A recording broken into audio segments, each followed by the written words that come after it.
Thank you for listening to Fate Weaver, written by Elias T. Least.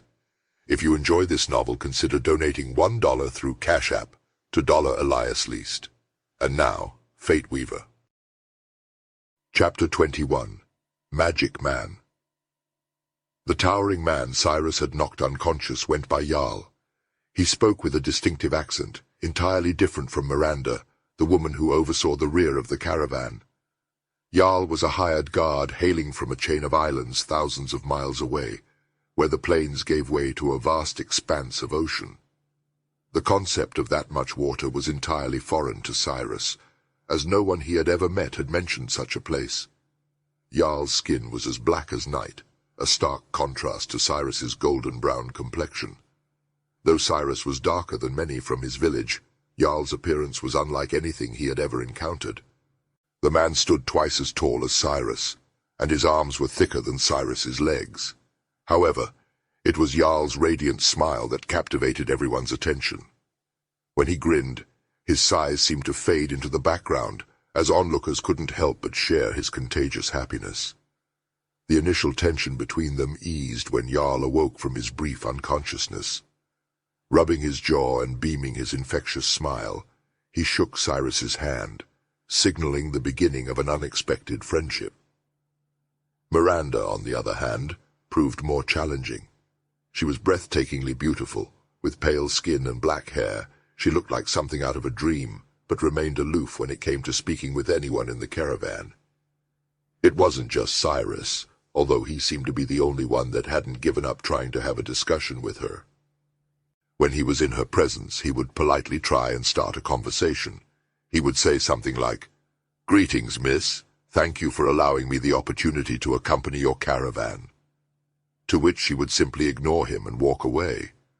He even used his foresight to try different approaches. He tried being humble, being direct.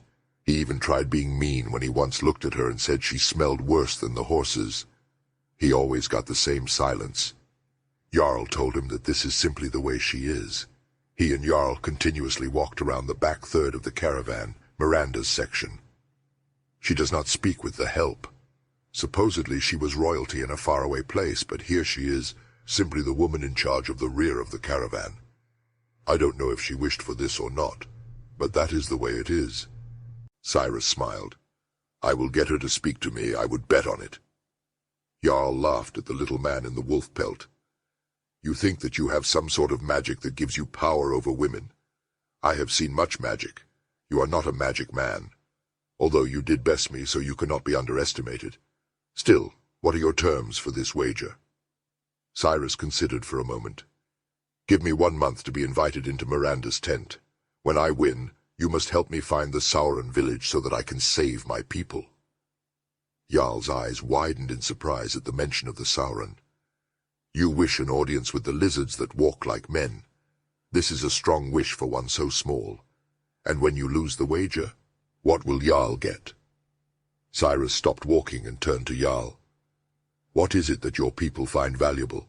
Is there a particular stone that would remind you of home and be of value? Jarl closed his eyes as if fading into memory as he spoke. There is a green stone that shines like the waters of my island. It is known as emerald, and we consider it a very rare and valuable stone. Cyrus mentally called upon Queen. Do you know of this emerald that Jarl speaks of my queen? Queen responds, Greetings, user Cyrus. Yes, would you like for me to give you a lesson over the emerald gemstone? Cyrus had spoken out loud to Queen so often that he had a physical problem speaking to her only using his mind. Yes, please do. He managed to not say anything vocally, but he did find himself shaking his head to the affirmative as he thought it. Jarl was confused as to what was going on. He could see Cyrus concentrating as he stared off into space. Then Cyrus kind of tilted his head as if he were listening to something. Jarl began to ask him what was wrong, but as soon as the thought crossed his mind, Cyrus held up a finger as if to ask him to wait just a moment. An image of the green stone and its crystalline structure came flooding into Cyrus's mind. Visions of minerals and elements. Queen even instructed him in the basics of gemstone cutting and polishing. He didn't understand it all, but he caught enough to do what he needed. Cyrus opened his eyes and bent down to pick up the nearest rock. Jarl looked on in curiosity over the strange little man. He took the rock in both his hands and covered them so nothing could be seen. He activated his minor creation ability and could feel the sand sifting on his palm, the nanoparticles shifting to form the material that he had inside his mind. The process did not take him as long as he thought it would. When he opened his hands, Jarl's eyes were huge and his jaw dropped open.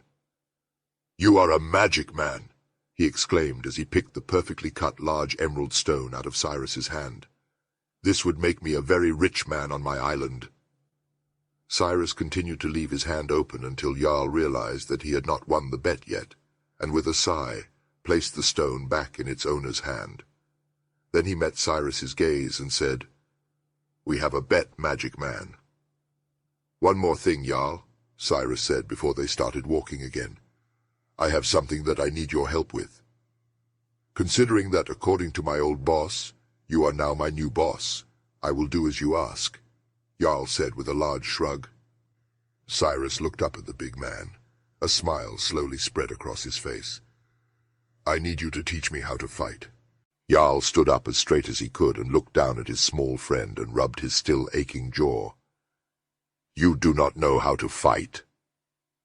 Cyrus continued smiling at the big man and even let out a slight giggle as he shook his head to the negative. Jarl slowly nodded his head in agreement. "You have a very nice smile, magic man. For now you have a very nice smile." Chapter 22. Quick and Ruthless. Jarl raised his hands in defeat, his frustration apparent on his face.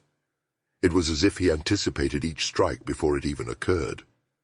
As Cyrus signaled the end of the sparring session, a sudden realization struck Jarl. His frustration with Cyrus had been building over the last 3 days of training. Despite his best efforts, he had not landed a single blow on the smaller man. He couldn't understand how Cyrus was able to dodge his attacks so effortlessly. It was as if he could anticipate Jarl's moves before they even happened. But Jarl wasn't ready to give up just yet. "No, a little more," he said, determined to figure out how Cyrus was doing it. As they prepared for another round, Jarl cleared his mind and focused on the task at hand. He had no specific plan of attack, but he was determined to land a blow on his elusive opponent. Cyrus let his hands drop to his sides, as if to signal that he was ready. Jarl knew that this was just a ploy, a way for Cyrus to make him feel overconfident before he struck. Jarl knew that Cyrus would wait until the last possible moment before dodging his blow and counter-attacking. If Jarl didn't make a move, he'd be hit. If he did, Cyrus would dodge, then Jarl would be left open for a devastating blow. With a deep breath, Jarl closed his eyes and focused on his breathing. He heard a twig snap in front of him, and he knew that Cyrus was there. Jarl surprised himself as he shifted his balance with the force of his blow, extending his muscled leg out in a front kick. He closed his eyes, confident that this time he would finally make contact with Cyrus. But he didn't. He knew that Cyrus wouldn't let him attempt a strike without retaliation. When Jarl opened his eyes, he saw Cyrus squatted on the ground, having completely ducked his forceful kick. Jarl felt Cyrus's knuckles burrow into the soft muscles of his inner thigh. He knew that he would limp for the next few hours. Cyrus had chosen his target for pain, not for actual damage, and Jarl's nerves exploded as he fell backwards. The frustration and anger boiled within him, not just for the physical pain, but also for the fact that he still could not hit this magic man. Jarl's frustration reached its peak as he bellowed, "Enough, demon! I don't know your secrets, but I will best you." Cyrus calmly helped the burly man to his feet, brushing off the grass from his clothes. "I hope you never get the satisfaction you desire, my friend. Let's call it a day. You move so fast for such a big man. I'm learning a lot from you, and I hope you are too." Cyrus felt a chill as he noticed Miranda watching their practice from the top of her ornate wagon. Their eyes met briefly before she turned to continue with her duties. Suddenly, a chime rang through Cyrus's mind.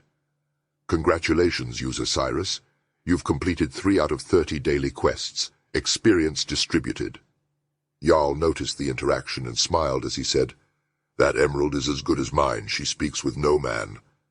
They continued their walk around the perimeter of the 20 rear wagons. We will see. Cyrus had been expecting the quest completion announcement when he finished his daily practice with Jarl. Oddly enough, he was completely used to Queen being in his head. He had almost become reliant on her and the instant access to information. He was surprised when a second chime came through. Queen responds, "User Cyrus, there are multiple enemies in the area with vicious intent. A battle quest is now available for you to undertake. You have the option to neutralize multiple enemies for bonus rewards. Do you accept the quest?" Cyrus put one hand on the Goliath's back and gave him a warning look while he pulled his crescent moon knife. Jarl knew that something must be serious when he heard his small friend whisper, "I accept." He had not known Cyrus to pull a weapon for no reason, and he did not see him as someone that would do this action on a whim.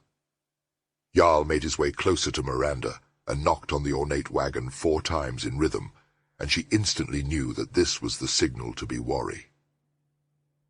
Meanwhile, Cyrus stepped into the tall brush beside the caravan. He had noticed that his foresight had gotten slightly stronger over the past few weeks. Sometimes he was up to 3 seconds, and he was excited to see how far he could push that limit.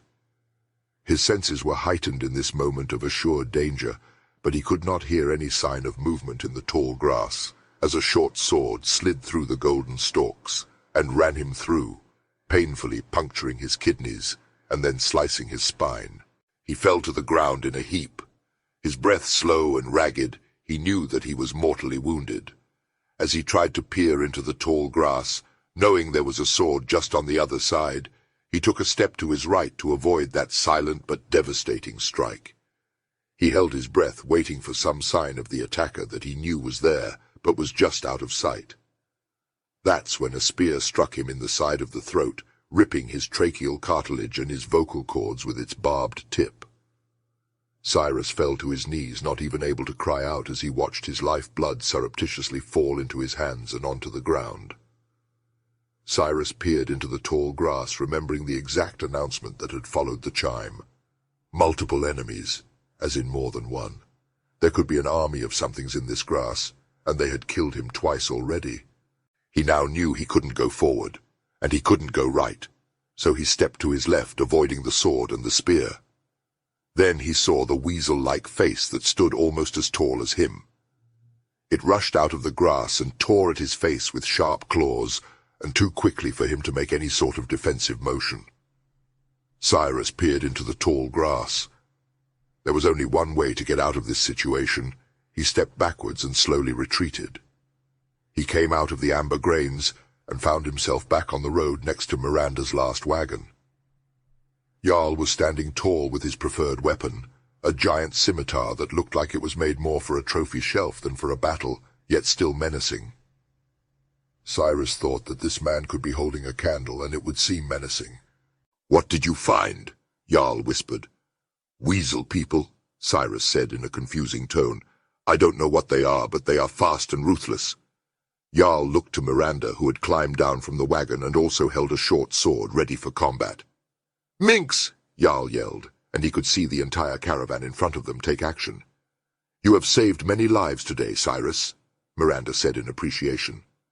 Cyrus looked to Jarl with a smile, remembering their bet. Jarl shook his head and looked at Cyrus. "That does not count." Then he looked to Miranda. "And we still have to fight off the little hellions." Chapter 22. To You, It Is Magic. The white dwarf star that was locally known as the Eye of God had begun to close. Dusk approached as the caravan found itself suddenly besieged by a pack of savage weasel-like creatures known as the minks. Their beady eyes gleamed with malice as they charged towards the wagons, their claws and razor-sharp teeth glinting in the fading light. The sound of their snarls filled the air, sending shivers down the spines of even the bravest warriors among the caravan. Fear gripped their hearts as they realized the danger they were in. Jarl let out a fierce battle cry, his voice echoing through the caravan as he charged towards the minks. The creatures lunged at him with their sharp claws, but he deftly dodged their attacks with his impressive agility. His oversized scimitar cut through his foes in wide arcs. He cleaved through multiple minks in one strike, sending cascading blood and chunks of fur flying through the air. He carved his way through them with ruthless efficiency. Despite their numbers, the minks were no match for the sheer strength and skill of the hulking warrior. Cyrus's heart pounded in his chest as he watched the gruesome scene of Jarl's destruction play out before him. He was thankful that their first encounter was not one such as this. Even the minks directly in front of Cyrus paused at the screams of their comrades as they were torn in half by the giant serrated blade. His foresight ability allowed him to anticipate the movements of the minks with astonishing precision. It gave him a crucial advantage in the heat of battle. He could see the creature's every move 3 seconds before it happened, allowing him to dodge and weave around them with lightning-fast reflexes. His crescent moonblade glinted in the fading light as he deftly struck at his enemies, slicing through their flesh and disemboweling his foes with ruthless efficiency. The minx's howls of pain echoed in his ears as he danced around them, moving with a fluid grace that belied his deadly intent. His eyes locked onto each of his opponents with a fierce determination, his mind fully focused on the task at hand. With each passing moment, he felt his confidence grow as he carved his way through the minks with effortless precision. As the fighting continued, Miranda emerged from the safety of the caravan, a determined look etched on her face. She raised her arms, and the air around her began to swirl and twist. Suddenly, a powerful gust of wind roared through the battlefield, sending dust and debris flying in all directions. 2 minx warriors found themselves caught in the vortex, struggling to breathe as the air around them disappeared. Miranda took advantage of their weakened state, sending another powerful gust of wind towards the trapped creatures. The force slammed them into the ground, suffocating them and leaving them motionless. It was a brutal but necessary move, and Cyrus was utterly shocked at the sight. Real magic was a myth, a tale of fairies and forest's witches. He had heard Queen mention it once, but he thought he had simply misunderstood her meaning. This was incredible. This was utterly life-changing, and that was from a boy that not too long ago was given system control to an entire star shell, whatever that was. In his completely stunned reaction, he did not foresee the tip of the barbed spear that was about to penetrate his abdomen. That is when a giant scimitar came twirling through the air and slammed into the chest of the minx that was about to run him through. The furry creature howled as it was thrown 12 feet from the blow. Queen responds, "Congratulations, battle quest complete. Congratulations, secondary quest successful. Experience distributed. You have enough experience to advance 1 level. You have bonus items waiting for distribution." Jarl pressed his fist to his heart and bowed slightly. "If he were just going to kick you in the balls, I would have let him do it before I killed him." Cyrus laughed, both from the excellent news and from Jarl's reference to the first day they met. "Well, then I'm glad that he was trying to kill me." Cyrus returned the warrior's salute. He had never seen that sign of respect before. He decided that he liked it. The ground was slick with blood, bone, and bile. The smell of death was overwhelming. Jarl stood panting, his chest heaving with the effort of the fight. His scimitar was dripping liquid maroon, and his arms were sore from the strain of swinging the massive weapon. Cyrus was catching his breath, grateful for his foresight ability that had allowed him to dodge the creature's attacks. Miranda was still holding the air around the 2 suffocating minks, waiting for them to draw their last breaths. Slowly, the commotion died down, and the caravan guard arrived to offer support. The minx attack was over, leaving the caravan in a state of pandemonium. The remaining minks fled into the shadows of the grass, leaving behind the bodies of their fallen kin. The caravan had emerged victorious, but the cost of the battle was heavy, and the group would need time to recover before they could move on. "Queen," Cyrus said out loud, making everyone around him turn his way. Then they all looked to Miranda, who was just letting her control of the air seep out of her body. She turned to look at Cyrus with a stare that could melt iron. She turned and went to her wagon. Queen responds, "Greetings, user Cyrus. I would suggest once again that you use our mental communication to speak with me." Cyrus mumbled through gritted teeth, "I know." Jarl pulled his sword from the dead mink's chest and looked to Cyrus. "Magic man, you are odd. You are a good fighter, but you are so odd." Cyrus decided to walk down the road a little to get some distance between himself and any others that would think him even more odd to talk to himself. He was very unsuccessful as they were all paying attention to him as they went about cleaning up and picking through the bodies of their recently deceased foes. "Did you see that? Did you see what Miranda did? She controlled the wind with her mind. Is she a witch? Is magic real?" Cyrus could stop the flow of questions. Queen responds, "Yes, user Cyrus, to you magic exists." Cyrus sighed. He seemed to do that a lot when asking Queen questions that really piqued his interest. "Let me guess. I don't have the cognitive capacity to understand, so you're going to have to dumb it down for me, right?" Queen responds, "No, you could grasp the differences of what you would call magic, and what is understood to be advanced technology of a genetically superior superintelligence, but it is just much more simple for you to think of it in terms of magic, for now." Cyrus nodded in understanding. "Okay, can you teach me?" Queen responds, "Yes, I have the capabilities to unlock this level of control from your mind, but I will not." Cyrus went from elated to deflated almost instantaneously. "Why? I command you to unlock my brain. I am a controller, and I want access to that part of the system." The men 100 feet away from him that were picking up the bodies of those that were slain could hear Cyrus arguing with himself and were absolutely perplexed. Jarl just shook his head and continued to help clean up. Queen responds, "You, user Cyrus, are a user, not a controller. If you survive, you may be a controller someday, but that day is not this day."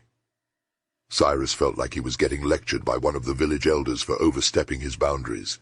It was weird, but somehow comforting.